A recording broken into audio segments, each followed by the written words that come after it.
Imagine the sheer volume of energy required to manage every person's opinion of you.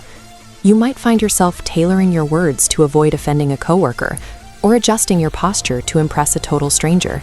It is a state of constant, exhausting recalibration. We often treat this hyper-awareness as a natural human reflex. This is where the responses that we continue to choose because they help us reach a specific, if hidden, goal.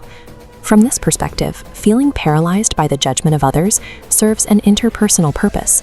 By prioritizing the goals of the crowd over our own, we effectively trade away our freedom to avoid the risk of being disliked. This exchange defines the approval economy.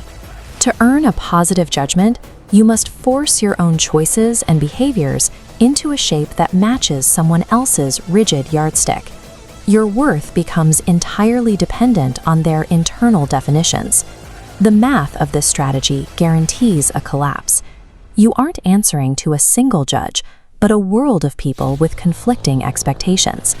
Every time the target shifts, you are forced to distort your sense of self until the structure eventually breaks.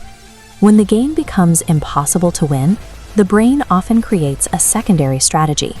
It manufactures intense feelings of fear or self-hatred to provide a logical excuse for giving up. These negative emotions serve the goal of avoiding further failure. This cycle transforms the pursuit of validation into a psychological cage. It traps the individual in a state of constant avoidance, where the fear of being seen as flawed prevents any real attempt at living a free life. Seeking conditional approval also alters the fundamental structure of your relationships. When your value depends on being the smartest or most successful, the people around you cease to be allies. They become your direct rivals. This model represents the zero-sum nature of validation. In this framework, approval is treated as a finite resource. If the spotlight is illuminating someone else's achievements, it is, by definition, leaving you in the dark. This creates a constant downward pressure on your self-esteem.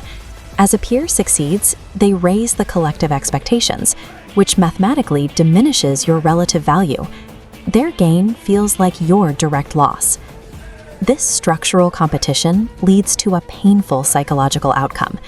You may find yourself secretly fearing the success of your closest friends because their progress makes your own standing feel more precarious.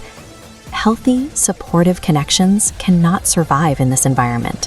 When life is viewed as a race for conditional praise, every person you encounter becomes a threat to be managed rather than a companion to be embraced. This competitive logic even distorts the way we help others, often manifesting as a martyr complex, a state where self-sacrifice is used as a tool for leverage. Within the approval economy, acts of service function as binding transactions. The gift comes with a silent, itemized invoice for gratitude. The helper is essentially buying a specific emotional response from the recipient. The system fails when the other person doesn't pay that invoice in full. If the expected gratitude or appreciation is missing, the transaction results in immediate and severe resentment. The approval seeker ends up feeling deeply wronged, even if the sacrifice they made was never requested. They feel entitled to a reward for a burden they chose to carry.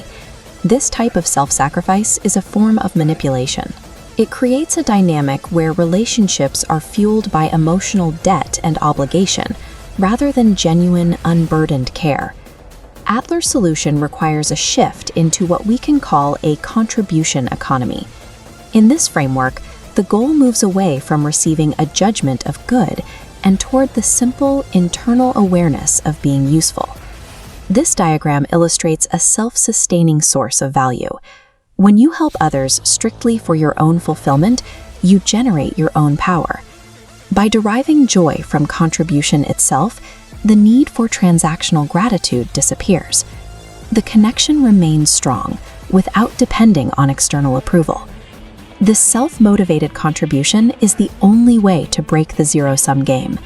It allows you to genuinely celebrate the success of others because their value can no longer diminish your own. This leads us to a fundamental paradox. Being disliked is often the clearest evidence of your personal freedom. When someone disapproves of you, it confirms that you are living by your own internal compass. You have stopped warping your life to fit the yardstick of another person, and that independence is naturally bound to cause friction. You don't have to wait for a future achievement to find your worth. Simply recognizing that your presence brings value to those around you right now provides a foundation for self-acceptance that doesn't require an audience's applause. Because the meaning of our life is determined by the goals we choose in the here and now, change is an immediate possibility. By abandoning the unwinnable competition, embracing the courage to be disliked, the choice to live happily becomes available at any moment.